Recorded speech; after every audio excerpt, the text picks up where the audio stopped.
miraran rahatul hashimiyatun bi khamsati anharin tafajarna min khamse xam ni chef de service yi ñuy waxal ak gouverneur mi dirigé ak chef de commission yi ñoo bokk wàccuwaay ci li nu fi dajale bëgg-bëgg tam am yéene ñoo ko bokk kon day yomb ci suñuy diggante bu ko defee kenn ku nekk nga jàpp ni même lu nit waxul sax jëmale ko ci ki mu waroon a tontu wala besoin yi mu waroon a yëkkati yëpp àggu ca jàpp na ni ki mu ko waroon a wax moo ko ci ëpp yéene ñàkk koo wax tam xëy na du ak ñàkk xamam wala ñàkk faydaam ci kuñ yónni wala dara déedéet santaan ñëpp nag bu dee ci wàllu ONAS comme ni gouverneur wax rek mooy dëgg mooy ndaw li ñu yabal amul sañ-sañu yokk fii dara waaye xëy na dañ ciy yëkkati suñu kàddu ci li ñu tënkoon ci papier bi pour mu man koo jàllale ci ay kilifaam waaye rawati gouverneur bi nga xam ni moo dirige réunion bi te tey lu fi jóge war a jàll ba ci ministre de l'intérieur mu man koo jàllale ak directeur yi nga xamante ni ñoo fi yabal ñii bu dee ci waa Sénélec macha allah comme li gouverneur wax ni foogoon naa bu ñu àggalee duñ ci teg baat xëy na ki doon wax technicien la te toujours rek comité bi di ko sonal ci yooyu moo tax mu ciy wax Sénélec nag wax dëgg yàlla bi ñu yëkkatee seen kàddu ba yeggal damay jub d'accord ak gouverneur ci li mu wax mooy sunu xel musta dala di ci ñoom waaye jàpp naa ni tey bi mu yëkkatee kàddu ba daaneel lu sunu xel doon dal ci ñoom yokk na ko nit ñi nag dañuy wax toujours ni bul teel a sant bul teel a gërëm mais asgor moo mënut lenn li janoog nawleem def demande am mu diis lool mu ñëw yët ko mu ñëw toog ak moom ni ko li nga demandé woon surtout bi mu ne 40 yi nga xamante ni nii extension la validé nañ ko toppaat yi ci des yëpp gisuma benn bu mu tudd ni lii bind ngeen ko ci mais validé wuñ ko kooku tam boo dee asgor xoolaat ko ba jóg te néewoo ko rafetlu naa li nga wax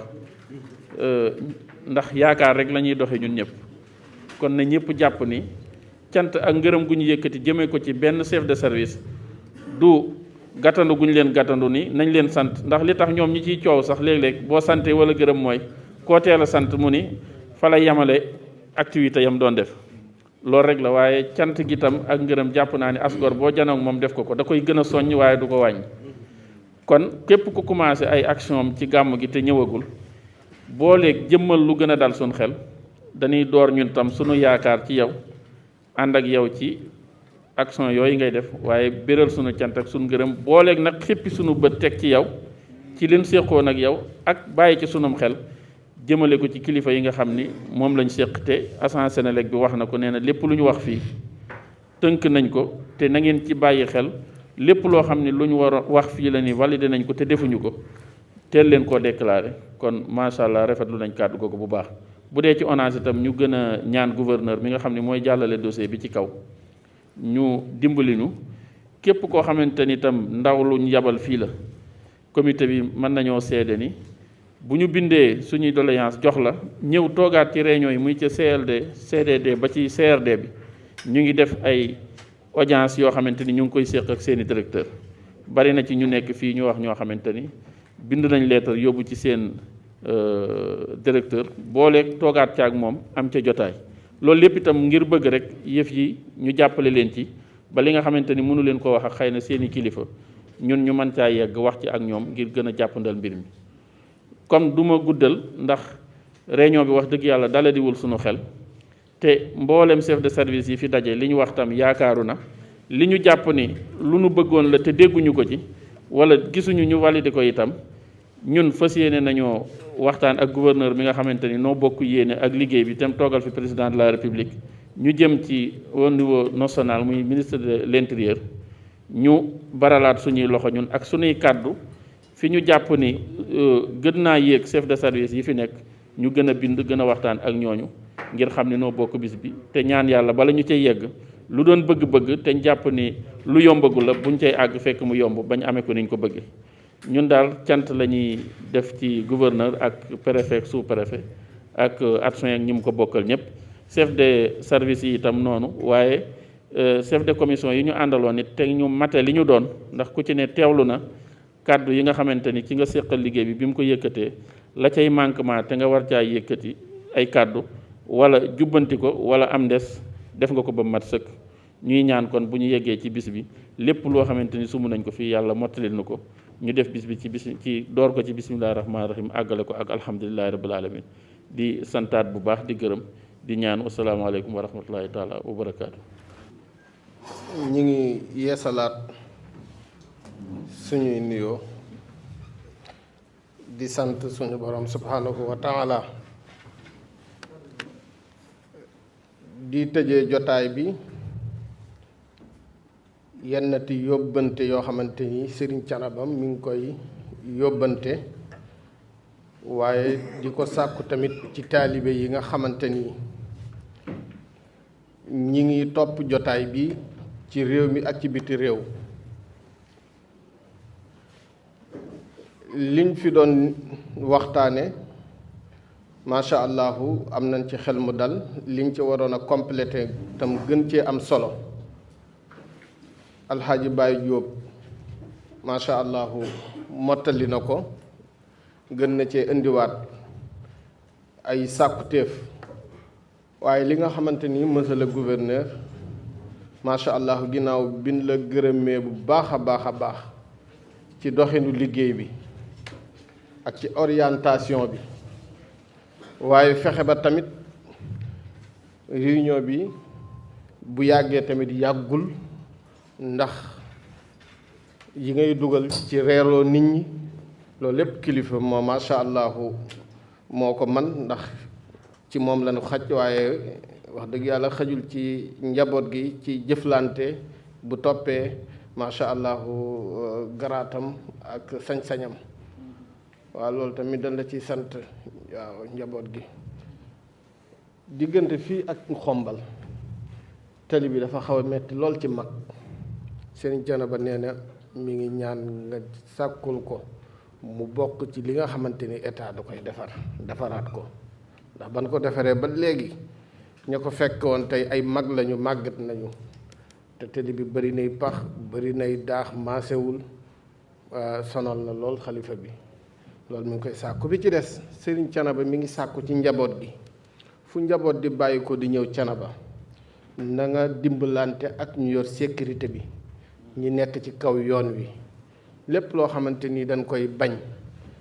nee na mi ngi sàkku ci njaboot gi nan ko moytandiku ndax maam Amari Ndaak kat bu ne Thiénaba dëkku bi yoon kon kenn waru leen a jiitu ci yoon te liggéey bii ñuy def liggéey buy jël temps la liggéey bu metti la kon lépp loo xamante ni fas nan ko fi yéen taalibe yi na ngeen wàccoo ak loolu waaye nag di sant ñëpp rek waaye nag ñi ngi beralaat cant waa Aquatech ndax ñun nag depuis ñaar fukki at daanaka dañuy am jafe-jafe ndox waaye biñ fi ñëwee léegi mbir mi day gën a rafet day gën a baax waaye waa Senelec tamit Thiénaba wax dëgg yàlla dëkk la bu leer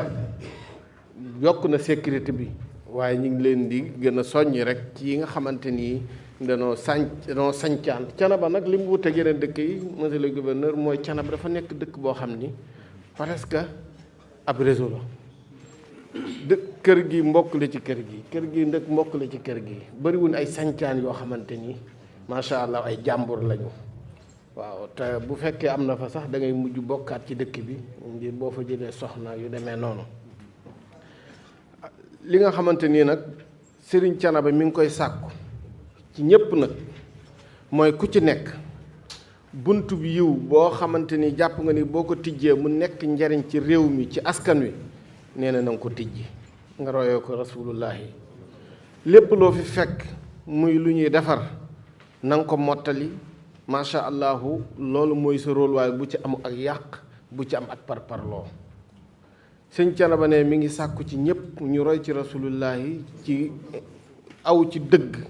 ak di dimbali képp ku nekk ci dëgg bi ci des mooy ku ci nekk loo mën a jariñ sa nit sa mbokk ci ay conseil ci orientation na nga ko def te yàlla tax ndax yonent bii nga xamante ni moom la ñu jub dëgmal bisam yooyu rek ci la ko yàlla sante muy il fatihi lima ughliqa wal xaatimi lima sabaxa naasiril xaq bil xaq wal haadi ila siratika al mustaqim tagg rasulullahi nag gàmm buñ ko waxee sëñ Thiénaba nee na ñëpp lay waxal képp ku di jullit lépp lu yàlla sant jaam bi dañu ko defal waaye julli ci rasulullahi rek la yàlla wax ni maa ngi koy def leen ko te gàmm buñ koy waxee mooy jàng alquranul karim tagg rasulullahi waxtaane ay jikkoom ki ñuy jàngal nag di ko waxtaane nan wóor ni lu nu def suñ bopp lañ ko defal ndax kooku yàlla moo ne ko wala sawfa yu'tika rabbuka fa tarda yàlla daf koo jox ba mu gërëm bi ci des benn mbindeef la yàlla bind giñ ci moom muy rasulullahi la amruka innahum la fi sakratim ya'mahuna bi ci des mooy gàmmu gi dañ koy def ngir feeñal rasulullahi waaye yàlla feeñal na ko ba pare wa rafa'na laka dhikraka kon nag gàmmu nan bàyyi xel ni bis la boo xam ni dañ ciy defaroo bis la boo xam ne dañ ciy yokkoo waaye ku ci nekk jàppal ni la nga ca defar ak lañ ca yokkoo mooy sa bopp nga ko defal kon kàddu yooyu lan doon yëkkati muy kàddu yu Serigne Thiénaba muy kàddu yu yóbbante ak kàddu yu ndénkaan monsieur le gouverneur sant nañ la gërëm nañ la daaw yàlla dogal na daaw leen njëkk a daje waaye yaakaar jan amoon ci yow tey dafa gën a yokk boo noppaloo ci ñun nag préfet mii topp ci yow ak sous-préfet seen taxawaay rafet na te ñu yaatu lañu nag ubbi nañ seeni buntu taxawaay bu luñ xam ñun sax dañuy dimbali lépp loo xam nañ ko te ñun suñ xel àggu fa wala luy waaj a ñëw danañu ci orienté dimbali ñu fi ñooñu sa njaboot lan dañ lay seedeel loolu waaye chef de service yi monsieur le gouverneur ñu ngi leen di sant ñoo bokk ñun liggéey bi te kàddu gi yar nañ ko am nañ patience am nañ yéene ci li ñuy def comme sant nañ leen gërëm leen ak commandant yi nga xamante ni ñoo yor sécurité bi ak directeurs yi nga xamante ni ñoo fi teew kon dañ ni ñaan yàlla subhanahu wa taala yàlla mi wax ni mbooloo fu ñu daje man ma teg sama loxol yërmande ci seen kaw faj seeni aajo jotaay bi yàlla na ci bokk kilifa yi sant nañ leen gërëm nañ leen gis nga kilifa yi ci ginnaaw liggéeyal nañ Thiénaba ba war a jël retraite waaye nekk ay citoyen moo tax ñuy ñëw di gunge monsieur le coordinateur macha allah sant nañ leen gërëm nañ leen wasalaamualeykum wa rahmatullahi taala wa barakaatuhu. Merci. Donc, nous sommes au terme de cette réunion consacrée à la préparation donc du Gamou de Thiénaba. Vraiment, nous voudrions d'abord remercier toute la délégation du Khalife donc, pour vraiment l'attention portée à cette rencontre et le recensement de l'ensemble de l'expression de besoins qui a été transmis au sous-préfet qui a démarré les réunions avec le CLD et le CDD du préfet. Nous tenons donc à remercier ces autorités administratives, en l'occurrence le sous-préfet de Thiénaba, le préfet de Thiès. Et aujourd'hui, nous avons le CRD qui nous réunit. Et donc, je commencerai par féliciter et remercier l'ensemble des chefs de service. Parce que si nous avons réussi le Gamou de l'année passée, c'est parce que leur engagement a été déterminant sur tous les points.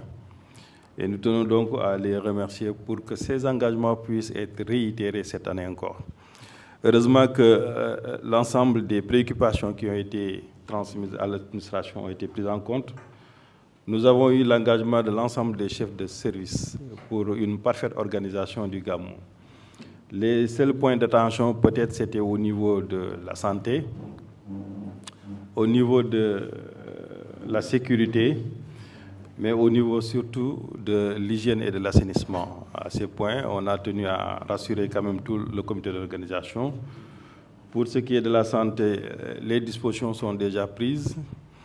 Et au-delà même de la reconduction des préoccupations de l'année dernière, on va essayer d'améliorer pour que les conditions soient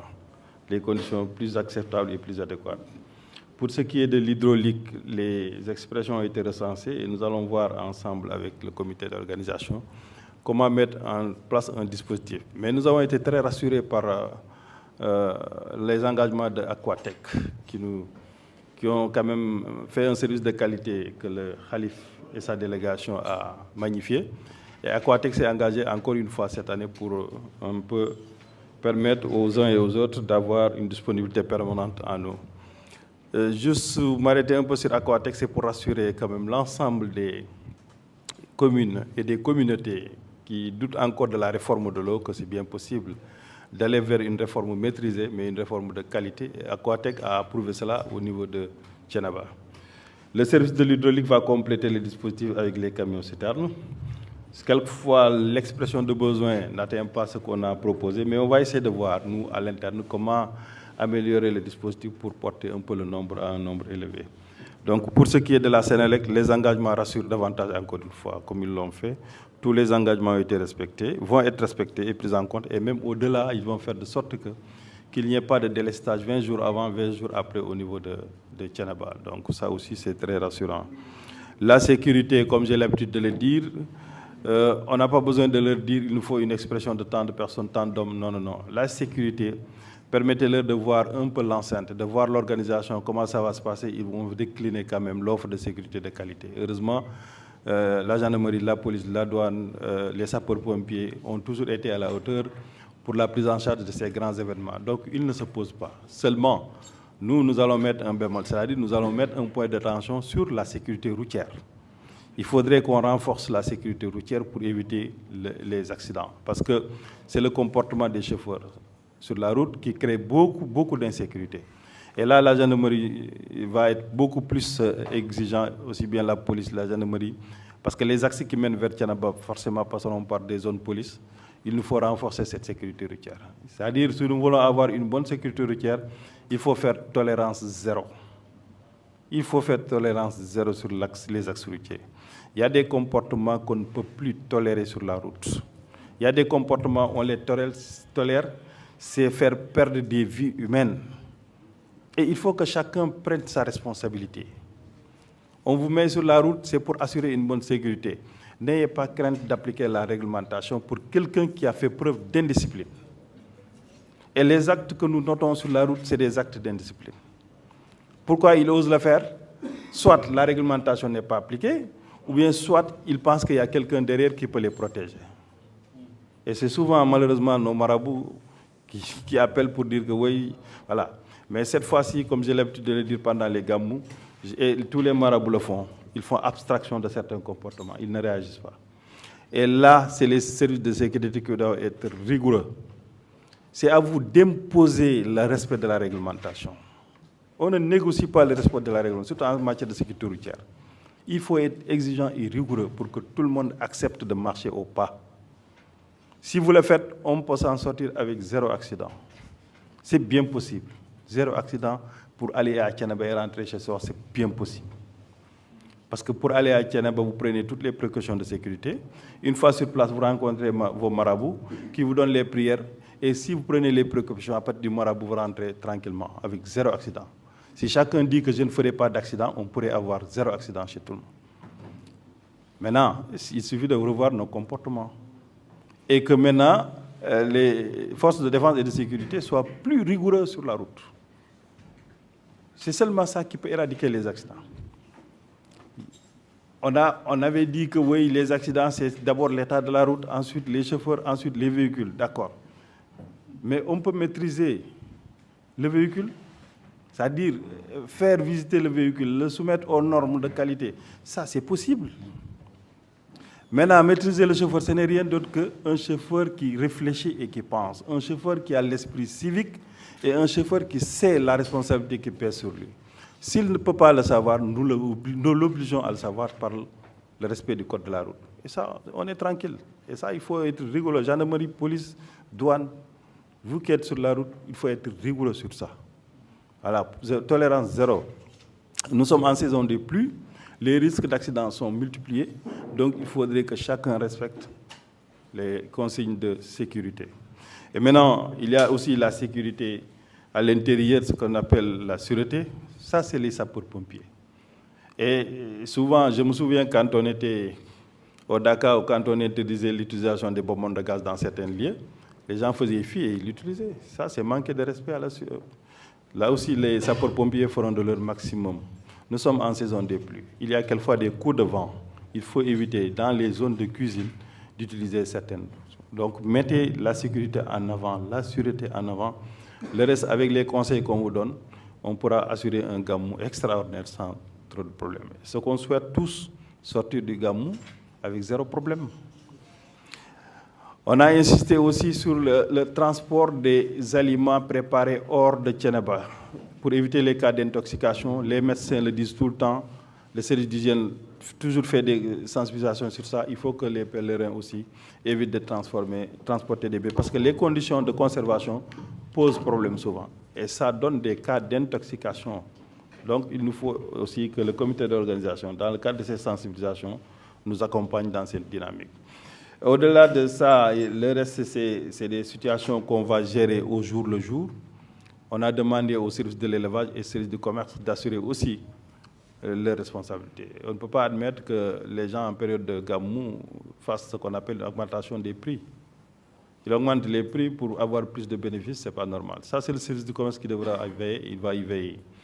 L'abattage des animaux aussi, il faut qu'on soit rigoureux. Et là aussi, c'est un problème de santé qui ça demande. Donc il faudrait qu'on voit comment abattre. Et maintenant, le service d'hygiène a soulevé un problème important. C'est là où on déverse les bouts de vidange. Là, le choix du service d'hygiène, il faut superviser le choix du site. Vous leur donnez des conseils adéquats pour que le choix du site puisse être vraiment un choix judicieux. Parce qu'aussi, il faudrait éviter que ça aille vers les champs ou bien ça aille vers des domiciles. Donc le choix du site, ça c'est la mairie qui va être accompagnée par les élus, mais le sous-préfet va y veiller pour qu'on ait un choix judicieux. Et à partir de ce moment, les services d'hygiène pourront assurer un traitement du site pendant tout le Gamou. Ça aussi, il faut qu'on y veille. Les citernes destinées au transport de l'eau de consommation, ça, il faudrait aussi que le service d'hygiène les vérifie, les contrôle, pour qu'on ait des citernes de qualité et qui peuvent transporter de l'eau de consommation. Donc, éviter qu'on nous donne n'importe quelle citerne. On va insister sur la communication pour améliorer le réseau. Tout cela, ça a été un peu évoqué et nous prenons la responsabilité ici et maintenant, en rapport avec le préfet et le sous-préfet, faire le nécessaire pour que la qualité du réseau soit améliorée, mais aussi qu'on ait le maximum de présence pour que les pèlerins puissent venir à l'aise et retourner à l'aise. En tout cas, voilà en gros ce qui a été retenu. Et nous demandons encore une fois, ça c'est pas seulement aux responsables des transports, les groupements de chauffeurs, les groupements de transport, de nous aider encore dans la sensibilisation. Il faut sensibiliser. Les accidents qu'on enregistre pendant les cérémonies religieuses, c'est anormal. Le nombre d'accidents, c'est pas du tout normal. C'est pas du tout normal. C'est lié au comportement des chauffeurs, les surcharges et le non-respect des consignes de sécurité. Là, on va être très, très, très rigoureux, la gendarmerie, sur ça et la police. En tout cas, les dispositions seront prises pour qu'on ait un Gamou vraiment sans problème ou le minimum de problèmes possible. Maintenant, le reste, on va essayer d'assurer ce qu'on appelle une fluidité de la communication entre les chefs de service et les comités d'organisation. À chaque instant, s'il y a problème, posez-les au bon moment. Le téléphone sert à ça. On n'a pas besoin de réunir 4-5 personnes pour régler un problème. S'il y a un problème, il faudrait le signaler à l'autorité la plus proche. Si vous touchez le chef de service, aussi touchez le sous-préfet. Parce que c'est lui qui assure la coordination de proximité pour l'administration. Donc s'il est au courant, beaucoup de choses peuvent être réglées. S'il n'a pas les moyens de régler, il va monter au niveau du préfet. Et s'il monte au niveau du préfet, forcément, on va trouver une solution. Donc cette communication doit être une communication permanente entre les autorités administratives, mais aussi avec les chefs de service. Et vous avez aussi les élus, le maire qui est là, avec vous, qui constamment qui se réveille chez vous, donc il y a des problèmes qu'ils peuvent gérer. Donc c'est dans la communication qu'on peut anticiper les difficultés et c'est dans la communication qu'on règle les problèmes. Maintenant, si ça dépasse maintenant, on peut trouver un moyen de se réunir le plus rapidement pour régler les problèmes ponctuels. Mais les problèmes permanents, on n'a pas besoin d'attendre des réunions. Encore une fois, nous tenons à vous réitérer nos engagements pour la réussite de ce Gamou, du Gamou de Thiénaba de cette année. Et nous tenons encore une fois à remercier le Khalif et l'ensemble de la famille, le comité d'organisation pour les diligences apportées par rapport aux préoccupations posées. Donc ñu delluwaat rek di sant ñëpp di gërëm ñëpp gërëm njëkk chef de service yi nga xam ne daaw bi ñu defee génn ci gàmmu gi te gis nañu gàmmu gi daaw jaar na ci yoon lu ci bari ci ñoom la dooree ndax chef de service yi engagement yi ñu jëloon matal nañ ko kon bu ñu defee mu baax ren bala ñuy yegg ci gàmmu ga laaj na kon ñu gërëm leen bu baax waaye gërëm autorité administrative yi ndaxte tey CRD bi ñuy taxawal li ko jiitu mooy CLD bi sous-préfet def moom mooy seen administration bi leen gën a jege bi sës rëkk ci yéen kon lu ci bari ci moom lay sosoo soog a yéeg ci kaw bi mu ñëwee si préfet aussi moom it mu mottali liggéey bi ba tey jii ñu ñëw toog fii te bu ñu jógee fii dem Dakar kon diggante bi li fi baax lu ne ñi ko séq ko baaxal waaye li fi yàqu lu ne ci diggante bi ñi war a waxtaan te waxtaan ñu ñoo koy yàq kon ñaar yooyu rek la ñuy mooy d'abord waxtaan ba pare lal kóolute ci suñu biir te xam ne li ñuy defar benn chef de service defalul keneen boppam lay defal te engagement bu chef de service jël rek engagement état la ñun ñoo koy gàll suñu ndodd te ñun ñi nga xam ne ñoo représenté état du ñu taxaw fenn foo xamante ni dañ fay wax wala di fa diggee lu état attanul du am lu ñu mënul dañ wax ni mënuñu ko waaye lu ñu ne mën nañ ko danañ ko def bu soobee yàlla incha allah li ñu dëgmal te ñu jublu ci mooy li ñu fi wax léegi li ci gën a am solo te yaakaaroon ne mën na indi gàllankoor mooy li jëm ci wàllu wér-gu-yaram li jëm ci wàllu courant lu jëm ci wàllu sécurité waaye lu jëm ci nga xamante ni mooy wàllu assainissement yooyu fu mbooloo di daje mooy yi nga xamante ni buñ ko lijjantee rek buñ ko lijjantee ba mu jag bu nit ñi fa ne yar nekk na yaroo rek mbir mi day baax ndax loolu mooy cislaay gi te cislaay googu buñ ko taxawalee ba mu baax rek li ci des yëpp dafay yomb ba defar kon ñu dégg fii li nga xam ne waa wér-gu-yaram wax nañ ko engagement yi ñu jël tey du lu bees engagement yi dañ ko waxtaanee comité d'organisation bi ba ñu tënk ko loolu dañ ci jublu am na loo xam ne nag at mu ne mu ñëw mooy nañ yokk enveloppe garab yi jóge ci 11 millions dem daaw amoon nañu 11 millions fondation Sonatel dolli ci 2 millions 500 am nañ yaakaar ni bu ñu demaatee fële xëy na loolu ñuy yóotu danañ ko jot waaye danañ ko jébbal ñi ko war a def te dañ xamal ni comité d'organisation bi loolu la bëgg wax nañu garab yi ne garab yi dañuy bañ mu des fa ñu ne léegi bu mu bañee mu des fi tax li docteur wax dégg nañ ko du ñu dem rek jënd ay garab indi dañuy laaj ña fa ne ca suuf tey faj lan la ñu bëgg ci garab lañ bëgg ci garab ñu indil leen ko suñ leen ko indilee nag normalement ci yoon waxuñu garab yëpp day def parce que ñun mbébét la ñuy def bu ñu indee garab yi dañuy mbébét rek ndax bu nit feebaree waaye nit mën naa bañ a feebar te loolu la ñuy ñaan yàlla kon garab yi ñu jënd fa mu des bi moom du yàqu bu desee ñu seet nu ñu koy defaatee ca ña fa nekk parce que poste santé yaa ngi fekk leneen ak leneen ñu delloo ko rek ci gafa gi mu yokkaat ci mbir mi rek parce que ñun sabab rek la ñuy def prévision la donc bëgguñu sax nit ñi feebar ba di ko utiliser waaye nañu sabab rek ndax dara bañ ñoo bett donc loolu li ci santé wax leer na nañ te engagement yooyu dañ ci taxaw te dañuy teel a commencé Senelec sànq bi mu waxee ba pare dama ne xëy na du ngeen ci teg dara ndax daanaka li ngeen ko laajoon yëpp matal na ko ba dolli ci kon loolu sant yàlla la waaye nag du tee nawet la ñu nekk gàllankoor mën na am ci diggante bi am na délestage yoo xam ne ci nit lay dépendre mais am na délestage yoo xam ne dépendrewul ci nit ci aléa climatique lay dépendre ndax jaww ji mën naa mel noo xamante ni courant dana coupé loolu nañ ñu ko muñ ni ñu koy muñee mooy may waa tuuti waa Senelec ñu dem wëri fa jëyee ja nekk ñu defar ko rapidement waaye nag loolu su ko suñu borom dogalee ñu taxaw ne Senelec liggéeyul déedéet du loolu Senelec macha allah ren mi ngi fan at yi mi ngi góorgóorlu bu baax waaye bu loolu amee ñoom gëmloo nañ ni 20 jours avant 20 jours après muy ñaar fukki fan balaa gàmm ak ñaar fukki fan ba après gàmm délestage du am foofu loolu kon dal na xel léegi nag bu ngelaw baree ba courant coupé tuuti ñun ñëpp nañu muñ tuuti rek ñu lijjanti mbir mi delloowaat ko jarul nit ñi di wax ci réseaux sociaux yi naan courant manque à Thiénaba la courant absent nañu bàyyi yooyu ndax bu fukki nit di defar benn nit di yàq xëy na doole ji du bari waaye gis-gis gi dana ñaaw kon nañu fexe ba moytu loolu ndox mi tamit xel dal na ci ndax Aquatech li mu wax fii dafa dal xel hydraulique tamit engagé wu ci li ngeen di laaj ci camion kon loolu bu dajee ndox waru fa mun am problème comme daaw ni mu fa meloon waaye loolu ni ma ko waxee léegi damay taxaw rek ci Aquatech tuuti ndax bëri na dëkk yu ñuy dem war a def réforme de l'eau nit ñi di ragal Aquatech wala naan du fi ñëw wala duñ ko nangu tey wane nañ Thiénaba wan nañ ni ne lu jiitu Aquatech coow li bare woon na fa waaye bi Aquatech ñëwee problème yi réglé wu na ba ñoom ñu ni ndox mi doy na kon dëgg-dëgg ñu xam ne réforme de l'eau bii buñ ko déggoo waxtaanee ko rek dafay tegu ci yoon te day baax ci askan wi surtout kon loolu ñu gën cee taxaw mu des sécurité nag damay wax ñaaree du ñun ñooy laaj li ñu soxla ci sécurité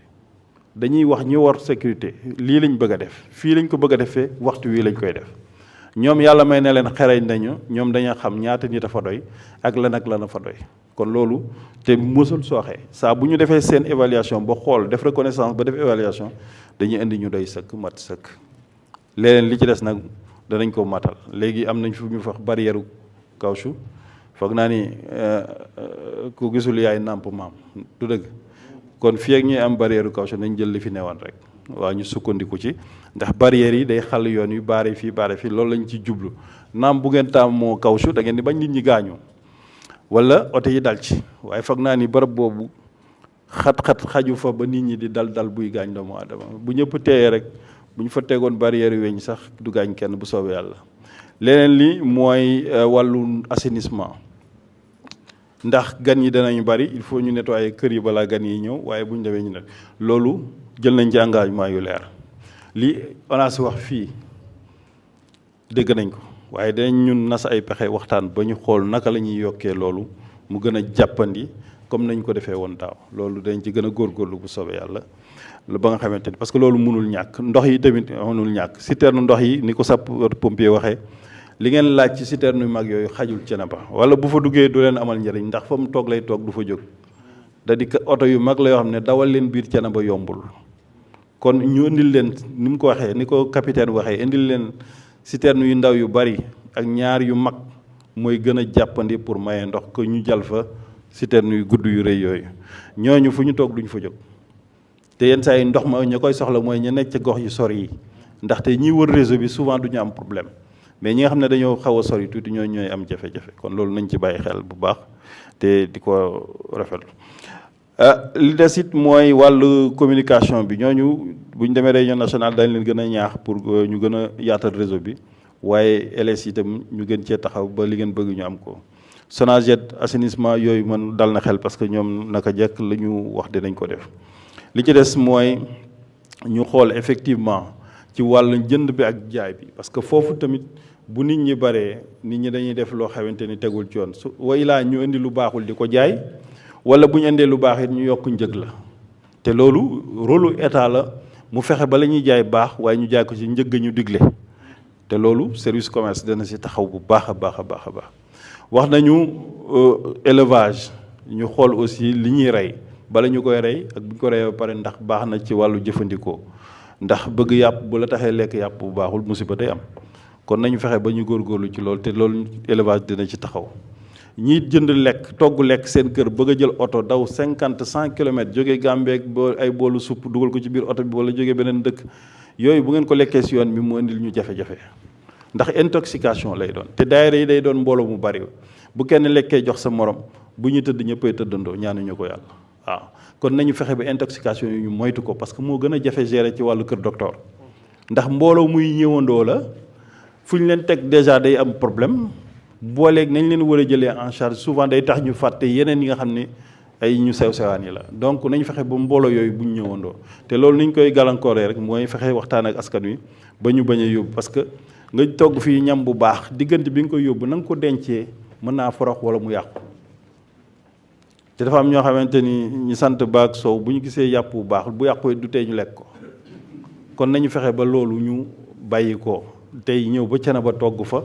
Thiénaba yaatu na loo guddee boo ñëwee mën ngaa togg loo lekk ndawala nga fa ceeba nga fa loo mën a togg di nga ko togg kon nañu góorgóorlu ci loolu waa daayira yi na ngeen ci waxtaan ak ñoom bu baax a baax a baax li ci des nag mooy ñu bàyyi xel bu baax a baax wàllu tali bi ndax dem ak dikk la te dañuy daje gàmmu li ko waral li koy def mooy gàmmu dafa dadul doon benn point dëkk yëpp ay daje donc oto yi fu ne la ñuy jaar laaj na nag ñu am oto yu baax waaye ñu am chauffeur yu ànd ak xel ak xalaat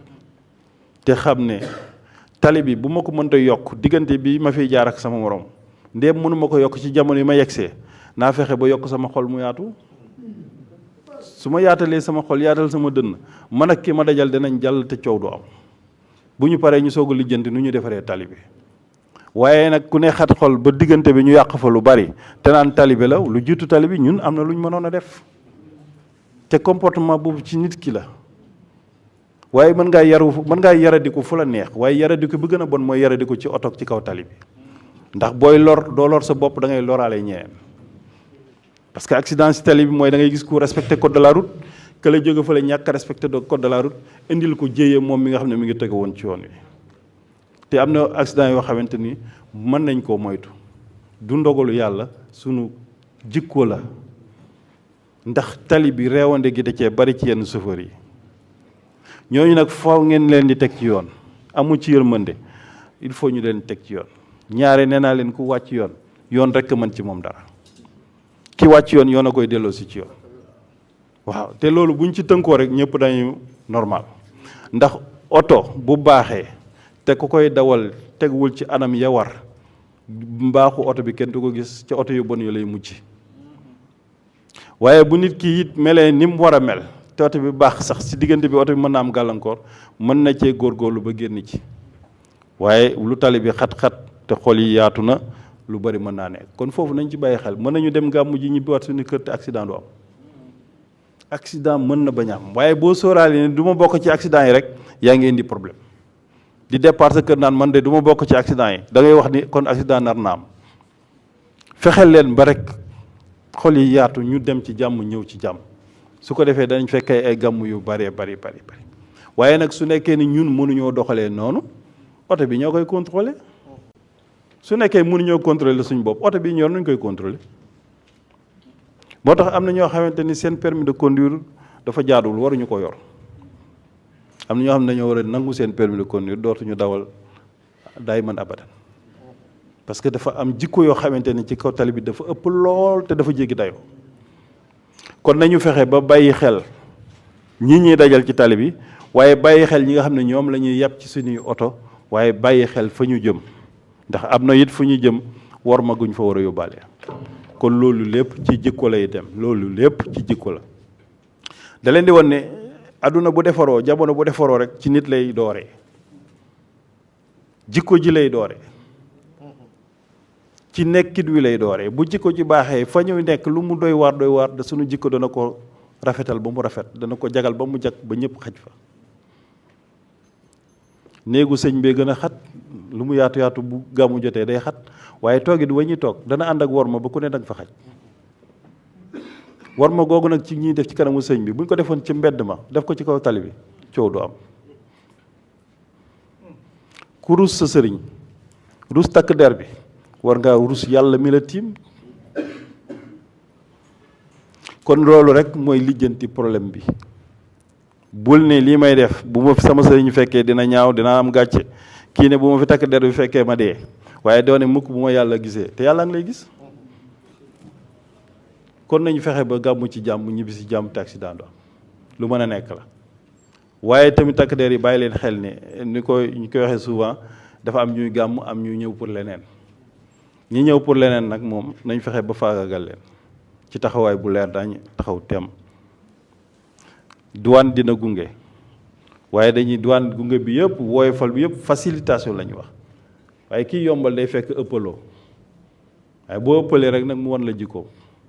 ñaare dañ daan douanier dañoo xaw a maye wu ñu non dañuy maye mais day fekk ne daayira yi yenn saa yi dafa am ñu ci ëppal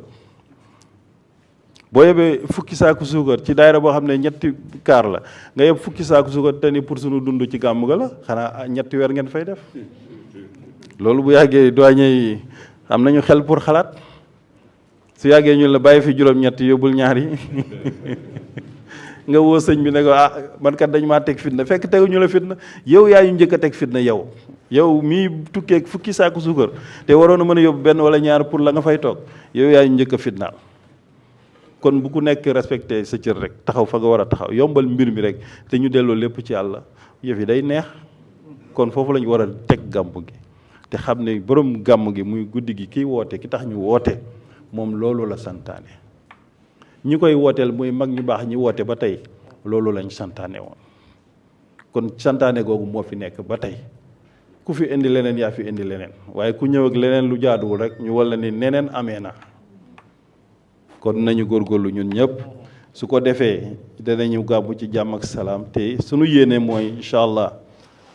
gàmmu gi tegu ci yoon gàmmu gi baax préfet sous préfet ñu ngi fi soriwuñ ñu ngi assurer coordination bi njëkk sous préfet te citerne yi ñuy wax ne dañuy def 8 rotation 3 rotation loolu il faut bu ñu ñëwee citerne yi ngeen sous-préfet yëg ko parce que am na loo xam ne yéen mënu leen ko lijjanti waaye sous-préfet moo ko mën a lijjanti. chauffeur bi dem toog ci taatu garab gi def ñaari rotation ni damaa sonn wala yéen bu ngeen di wax fii ba suba du leen faale mais sous-préfet bi bu wax ak moom mu xam li mu ko wax voilà bu waxee ak moom dina xam li mu ko wax. kon loolu da ngeen ci bàyyi xel léegi xaj yi ñu doon wax nag xaj yi nag ngeen muñal ñu rek duñ ko mën a def ndax nawet bi dugg na loolu la technicien yi wax nee nañ poson bi ñuy jël pour mën a rey xaj amul xet c'est-à-dire kenn du ko mën a xeeñtu ba xam fu mu nekk te bu taw amee day rogalaat dem ca tool ya dem foo xam ne ay xara nga fa wala ay naga nga fa te ñooñu buñ ko laalee mën na leen indil kàllankoor kon li gën a wóor mooy ñu teg ko ba nawet bi jàll. kon loolu foofu da ngeen ñu muñal rek ba nawet bi jàll amaana bi yoon xëy na bu ñu baree lool xaw a sonal nit ñi ñu seet beneen pexe mais abattage bi moom nañ ko muñ rek ba nawet jàll. te wax naa ba tey ne abattage buñ ci xaar gàmmu xaj yi bu paree sous-préfet bu xaj yi baree wool élevage ñu rey leen buñ koy def périodiquement balaa gàmmoo jot xaj dootu fa taxawaalu waaye buñ bëggee xaar ba gàmmu jot chaque fois ñu ne abattage des chiens errants te gàmmu léegi dafay dugg ci nawet dafay indi problème. maire mi ngi fii sous-préfet mi ngi fii service élevage mi ngi fii ñooñu ñoo ci am solo bu ñu xamee ni xaj yi bari na wool élevage woo maire ñu def une campagne d'éradication les campagnes d'éradication da daan am at saa su ne nga xam ne balaa grand événement yi di ñëw ñu féetal boor waaye nag bëgg a bàyyi ba événement ñëw ñu bëgg tout le temps di dafay indi doy waar te su ngeen ko defee en dehors des événements ci lañ koy gën a mën a surveiller kon foofu bu gàmm gi jàllee ñu bàyyi ci xel ba nawet bi jàll ñu xool naka lañ leen di wàññee ndax xaj moom dafa jara moytu surtout xaj yoo xam ne taxu koo wér noonu kon wala lii nag mooy li ñu tënkoon lépp pour jëm ci gàmmu Thiénaba di dellu di gërëm di sant xalif bi bu baax di sëriñ Thiénaba di sant di gërëm njaboot gi di ñaanal xalif bi yàlla dolli ko tawfeex dolli ko wér di sant porte-parole yi ak sa délégation bi ngeen àndal fii ñu leen li des nag mooy ñu mottali ko ak kii téléphone di jokkoo ndax diggante bu rafetee rek dañ koo féet. jërëjëf El Hadj Demba ñu ngi dellu di wax salaamaaleykum wa rahmatullahi taala wa barakaatu di nuyu mbooleem presse bi fi daje macha allah ngir am yéene jàllale lépp loo xamante ni tënk nañ ko fi ci réunion bi te muy lu am solo mën a jàll ci askan wi jàll ci àdduna bi yëpp muy njariñ li nga xamante ni nii jàngat nañ ko ci réunion bi nga xamante ni tey jii seqoon nañ ko ak monsieur le gouverneur Sayer Ndaw mu feggoo woon ak préfet département ak sous-préfet ak adjoint gouverneur ak maire de la commune de Thiénaba seqoon ko mboolem chef de service itam macha allah ak comité d'organisation bi ak chef de commission yi ñu seqoon ko ngir dëgmal gàmm gi nga xamante ne nii mooy mawlidu rasul sallallahu alayhi wa sallam dañuy njëkkee ñaan yàlla yóbbu ñu ci bisimillahi rahmaani rahim ñu eggale ko ak alhamdulillahi rabbil alamin waaye ñu ab jaam moom toujours xaw fu war rajaa ci diggante boobu lay nekk mooy yaakaar ak ragal ndax lépp ci loxo yàlla la nekk bu ko defee yàlla may nu ay xel nag ak yéene ju sell ñu seqoon fii pour taataan li nga xamante ni mooy jagal bis ba buñ ci àggee luy sooxe tam ñu moytandiku ci taxoon na bari na point yoo xamante ni nii gën nañ cee insister muy sensible mel ni santé ndax ku wérul doo tala gàmmu macha allah doo tal leneen bi ci des itam mooy ndox yàllaa ko moo ñaale ak doomu aadama anna saafatu minal iman ku set ci gëm yàlla la bokk te dëkk bu toll ni Thiénaba di dëkkul islam bu xamante ni nii biñ ko fondé léegi muy 1882 mu ngi ci téeméeri at ak ñeent fukk ak juróom-ñaar l'islam la ñuy dund macha allah di fa dund sariya tul muhammadu sallallahu alayhi wa sallam ndox dafay lu am solo macha allah bu dul gàmm sax rawati bu dee gàmm moo tax insister nañ ci ni ñu insister ci santé pour mu bañ a manqué macha allah li ci desit muy Sénélec nga xamante ni nii lii tax bu ngeen fa ñëwee yéen ñii seen liggéey mën a dox ku mel ni Sonatel nga xamante ni nii communication ci ñoom la aju seen liggéey mën a dox liñ fay wax tam ci ay communication mu jàll ci nit ñi bañ mën koo dégg ci seen i nopp taataan kook seen xol ak seen xel mën koo jariñoo lu ci ëpp courant moo ñu ciy dimbali. bi ci des itam mooy éclairage public muy leeraay bi nga xamante ni fu waay jëm di nga ko xam fi ñu toog di fi gàmm itam ku janook sa morom man koo xam foo jóg xam fi nga jëm oto bu jóg wala gan guy ñëw ak guy dellu xam fi muy dugge ak fi muy génne loolu Sénélec ñooñu ci mën a jàppale moo tax insister nañ ci bu baax a baax lu jëm ni ki ONAS nga xamante ni dëkk bu toll ni dëkku diine bu toll ni Thiénaba la fa nekk ci population di dund buñ dee recevoiraat lu toll ci la fay wàcc ci ay gan jaadu na ONAS man caa participer bu baax ngir nit ñi mën a dund nañ war a dunde ci ak set ak dal te duñu am benn débordement ak yeneen yoo xamante ni nii macha allah mboolem chef de service yi muy sécurité nga xamante ni nii ku ne xam ne jamono bi fi mu toll nit ñi ak seen ñaw ak seen xalaat bu ci amul ñu jub rek buñ ñëwee ñiy jàmm ak ñiy raas dem duñu bokk bu ko defee sécurité dinañu jàppale ci ñooñu ba bu ñu leen fa gisee ñu doy sëkk ci personnel ku naroon a def njombe di nga ko moytandiku bu baax kuñ ko naroon a def it sécurité dina fexe def le tout ngir njombe googu bañ a am muy sapeur pompier kenn ku nekk xam na li nga xam ne mooy rôle am ci askan wi léeg-léeg lakk am léeg-léeg débordement am wala nit daanu ngir tàngaay wala dara ñu xam nañ ni sapeur moo ñuy jàppale ci loolu moom it insisté nañ ci bu baax a baax yeneen yëpp tam comme ni ma tuddee yi noonu lañ ci insisté muy service d'hygiène mais xataay bi moo tax duñ mën a jàllale yëpp te def nañ réunion bi ku dellu ci fi nga xamante ni mooy enregistrement yi nga xamante ni def ngeen ko lépp loo xam ni jàngat nañ ko ci réunion bi di nga ko fa mën a taataan muy njariñ lii daal moom laay tënk dellu sant presse bi bu baax. sëriñ bi ginnaaw bi la jox nuyoo jox la sa wàccuwaay def ngeen CRD def CDD tey CRD ndax am na ci ponk boo xamante ni ci li ngeen soxla yëpp dafa tàggatémbe ba léegi bay xaar réunion nationale bu Dakar. waaw li nga xamante ni xëy na moom lañ ciy jàngat de mooy wàllu santé dañoo Thiénaba dafa nekk commune bu mag a mag ndax ki ko fondé muy maam Amary Ndack bu dul woon commune amu fa sax góoru yàlla gi mu nekk te ku ne xam ne Sénégal ni ñuy dunde l'islam fépp fu ñu yëg leer ci nitu yàlla dañuy daw jëm fa moo tax Thiénaba ni muy màggee dafa yéeme lim boot ci ay dëkk tam noonu bu fekkente ni nag dañ faa am poste de santé mu diire année yi mu diire dëkk bi di màgg te wutuñu ci solution jamono mu nekk jafe-jafe bi ñuy am mooy poste de santé ba attanatul Thiénaba attanatul li wër Thiénaba ba tax na jamono bu ne ñu ngi rappeler état bi pour centre de santé ngir moo sës ci poste de santé waaye li Thiénaba jagoo dëgg-dëgg mooy hôpital bi nga xamante ni mooy niveau génération bi nga xamante ni moo war ci jamono képp ku tawat di nga ca mën a yegg lépp loo waroon a wuti fu sori te ku ne xam na ni tawat léeg-léeg mu àgg ci nit foo xam ni bala nga koo déplacer di ko yóbbu feneen leneen mën na caa xew su amoon Thiénaba nag yooyu yëpp du ci am loolu bokk na ci li nga xamante ni ñu ngi koy rappeler état bi jamono bu nekk bind nañ ci teew nañ ci ak ñoom tontu nañ ci nag loo xam ne am nañ ci ay yaakaar waaye ñu ngi leen ci gën a insister ak ñoom wàllu ONAS tam jamono bu nekk dafa am lu muy jural dëkk yu mag yooyu ci jafe-jafe ndax lañ fay indi ci ay oto da dul doy ak dëkk ba te ñun ñi nga xam ne ñooy coordonné day xaw a diis suñu diggante ak population bi ak seen bëgg-bëgg yu mel noonu daal nekk na loo xam ne jafe-jafe la ndox mel na ni waaye ku gis daaw gis ni moo gën daaw jéeg ak daawaati jéeg kon dañuy ñaan ren gën daaw di ci sant tam ak waa TEC ak directeur Ansou Niaboula bi nga xamante ni moo ko jiite di santaan ñëpp di gërëm ñëpp salaamaaleykum wa rahmatulahi taala wa barakaatu